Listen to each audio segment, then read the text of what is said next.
ಅಧ್ಯಕ್ಷ ಸ್ಥಾನ ನಾನೇನು ಅದ್ರ ಬಗ್ಗೆ ತಲೆ ಕೆಡಿಸಿಕೊಂಡಿಲ್ಲ. ನಮ್ಮ ಕೈಯಲ್ಲಾದಷ್ಟು ಸಂಘಟನೆ ಪಕ್ಷದ ಪರವಾಗಿ ಮಾಡ್ಕೊಂಡು ಹೋಗ್ತಾನೆ ಇದ್ದೀವಿ. ಪಕ್ಷ ಯಾವುದೇ ನಿರ್ಧಾರ ತಗೊಂಡ್ರು ಪಕ್ಷದ ನಿರ್ಧಾರದ ಪರವಾಗಿ ನಿಂತು ಕೆಲಸ ಮಾಡುವಂತ ನಿಷ್ಠಾವಂತ ಬಿಜೆಪಿಯ ಮೂಲ ಕಾರ್ಯಕರ್ತ.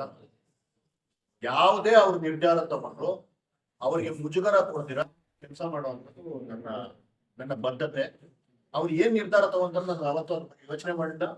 ಮತ್ತೆ ಯಾವುದೇ ನಾಯಕರ ಮನೆಗಳ ಹತ್ರ ಹೋಗಿ ನನಗೆ ಮತ್ತೆ ಪೋಸ್ಟ್ ಕೊಡಿ ಅಂತ ಕೇಳಿಲ್ಲ. ಕೇಳೋ ಜಾಯಮಾನ ನನ್ನಲ್ಲ. ಕೆಲಸ ಕೊಟ್ರೆ ಮಾಡ್ತೀನಿ, ಇಲ್ಲ ಅಂದ್ರೆ ನೀನ್ ಇಂಥ ಕೆಲಸ ಮಾಡಪ್ಪ ಅಂದ್ರೆ ಅಷ್ಟೇ ಮಾಡ್ತೀನಿ. ಪಕ್ಷ ನನ್ಗೆ ತುಂಬಾ ಇಂಪಾರ್ಟೆಂಟ್. ಅವ್ರೇನ್ ಹೇಳಿದ್ರೆ ಅಷ್ಟು ಕೆಲಸ ಮಾಡಿ. ಸರ್, ಈಗ ಮಹಿಳಾ ಕಾಲೇಜಿಗೆ ಊಟ ಒಳ್ಳೆತನಕ್ಕೆ ಯಾವತ್ತು ಗೆಲುವಿದೆ ಅನ್ನೋದಕ್ಕೆ ಇದೊಂದು ಸಾಕ್ಷಿ. ತುಂಬಾ ಅವತ್ತು ನಮ್ಗೆ ತೊಂದರೆಗಳಾಯ್ತು. ಊಟ ಕೊಡೋದೇ ತಪ್ಪು ಅನ್ನೋ ತರ ಬಿಂಬಿಸಿದ್ರು. ಚಿತ್ರಾನ್ನ ಮಾತ್ರ ಕೊಡೋದ ಅಂತಂದ್ರು. ಅವರೆಲ್ಲರಿಗೂ ಇವತ್ತು ಈ ಒಂದು ಸರ್ಕಾರ, ಈ ಒಂದು ಪ್ರಕೃತಿ ಉತ್ತರ ಕೊಟ್ಟಿದೆ. ಮಕ್ಕಳಿಗೆ ಏನು ನಾವು ಹೊರಗಡೆ ಊಟ ಕೊಟ್ಟಿದ್ದೀವಿ, ನಿಜಕ್ಕೂ ದುಃಖಕರವಾದಂತಹ ಒಂದು ಸನ್ನಿವೇಶ ಇದೆ. ಏನ ಹೆಣ್ಮಕ್ಳು, ವಯಸ್ಸಿಗೆ ಬಂದಿರೋ ಹೆಣ್ಮಕ್ಳು ರಸ್ತೆಯಲ್ಲಿ ನಿಂತ್ಕೊಂಡು ಬೋರಿ ಪಕ್ಕ ಊಟ ಮಾಡ್ತಿದ್ರು. ನಿಜಕ್ಕೂ ಇಡೀ ಚಿಕ್ಕಬಳ್ಳಾಪುರದ ಯಾವ ಪ್ರಬುದ್ಧ ಜನತೆಗೂ, ಯಾವ ಜವಾಬ್ದಾರಿ ಇರೋ ಜನತೆಗೂ ಅದು ಒಳ್ಳೇದಾಗಲ್ಲ. ತುಂಬಾ ಜನ ನನ್ನ ಜೊತೆ ಪಾಪ ಹೇಳ್ತಿದ್ರು, ಏನ್ ಸರ್ ಈಗಲೂ ಅಲ್ಲಿ ಹೊರಗಡೆ ನಿಂತ್ಕೊಂಡು ಊಟ ಕೊಡ್ತೀರಾ, ಬಿಸಿಲು ಅದು ಇದು ಅಂತ. ಆದ್ರೆ ಸರ್ಕಾರ ಅದರ ಪರವಾಗಿ ಸ್ವಲ್ಪ ಲೇಟ್ ಆಗಾದ್ರೂ ಸಹ ಗಮನ ಹರಿಸಿ ನಮ್ಗೆ ಅದನ್ನ ಒಳಗಡೆ ಊಟ ಕೊಡಕ್ಕೆ ಅನುವು ಮಾಡ್ತಿದೆ. ಇನ್ನೂ ಒಳ್ಳೆ ಕ್ವಾಲಿಟಿ ಫುಡ್ ಕೊಡೋ ಅಂತ ಕೆಲಸ ಮಾಡ್ತೀವಿ. ಇದಕ್ಕೆ ನಾನು ವಿಶೇಷವಾಗಿ ಡಾಕ್ಟರ್ MC ಸುಧಾಕರ್ ಅವರಿಗೆ ವಿಶೇಷವಾದ ಧನ್ಯವಾದಗಳನ್ನ.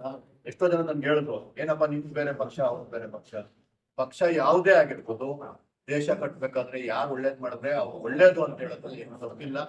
ನರೇಂದ್ರ ಮೋದಿ ಅವರು ಮುಂದೆ ನಿಂತ್ಕೊಂಡು ದೇಶದ ಪರವಾಗಿ ಯುದ್ಧಕ್ಕೆ ಸೈನಿಕರನ್ನ ಹುರಿದುಂಬಿಸ್ತಾ ಇರ್ಬೇಕಂದ್ರೆ ಮಲ್ಲಿಕಾರ್ಜುನ್ ಖರ್ಗೆ ಅವರು ಸಪೋರ್ಟ್ ಮಾಡಿದ್ರು, ರಾಹುಲ್ ಗಾಂಧಿ ಅವರು. ಇದು ನನ್ನ ದೇಶ. ಒಳ್ಳೇದ್ ಮಾಡಿದಾಗ ಒಳ್ಳೇದೇ, ಸರಿ ಇಲ್ಲ ಅಂತಂದಾಗ ಅದಕ್ಕೇನು ನಾವು ಅವ್ರ ಜೊತೆ ಸಂಘರ್ಷ ಮಾಡ್ಬೇಕು, ಅದನ್ನ ಮಾಡಿದೀವಿ. ಒಳ್ಳೇದ್ ಮಾಡಿದಾಗ ಸರಿ ಅಂತ ಹೇಳಿ.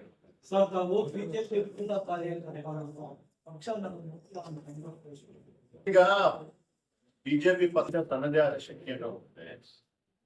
ಯಾವುದೇ ಎಷ್ಟೇ ಶಕ್ತಿಯುತವಾದ ಸಂಘಟನೆ ಆದ್ರೂ ಒಂದೊಂದು ಬಾರಿ ಒಂದಷ್ಟು ಸಣ್ಣ ಪುಟ್ಟ ಅಡೆತಡೆಗಳು ಇರ್ತದೆ.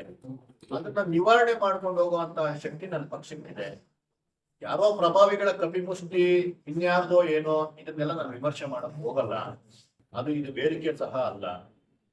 ನಾನೇನಂತಂದ್ರೆ ನನ್ನ ಪಕ್ಷದ ಪರವಾಗಿ ನನಗೇನು ನನ್ನ ಚೌಕಟ್ಟಿನಲ್ಲಿ ಏನ್ ಕೆಲಸ ಮಾಡಬೇಕು ಮಾಡ್ತೀನಿ ಅಂದ್ರೆ, ನಾನು ಯಾವಾಗಲೂ ಧನಾತ್ಮಕವಾಗಿ ಯೋಚನೆ ಮಾಡೋದು.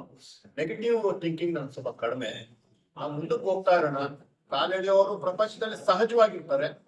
ಅವ್ರಿಗೆ ಪ್ರಕೃತಿ ಒಂದ್ ದಿವಸ ಬುದ್ಧಿ ಕಲ್ಸುತ್ತೆ. ನಾವು ಕೆಲಸ ಮಾಡ್ತಾ ಇರೋದಷ್ಟೇ ನನ್ಗೆ. ಅಂದ್ರೆ ನಾವು ಕರೆಕ್ಟ್ ದಾರಿನಲ್ಲಿ ಹೋಗ್ತಾ ಇದೀವಿ ಅಂತ ಅರ್ಥ ಆಯ್ತು. ಅದಕ್ಕೆ ಅವ್ರಿಗೆ ಥ್ಯಾಂಕ್ಸ್ ಹೇಳಿ.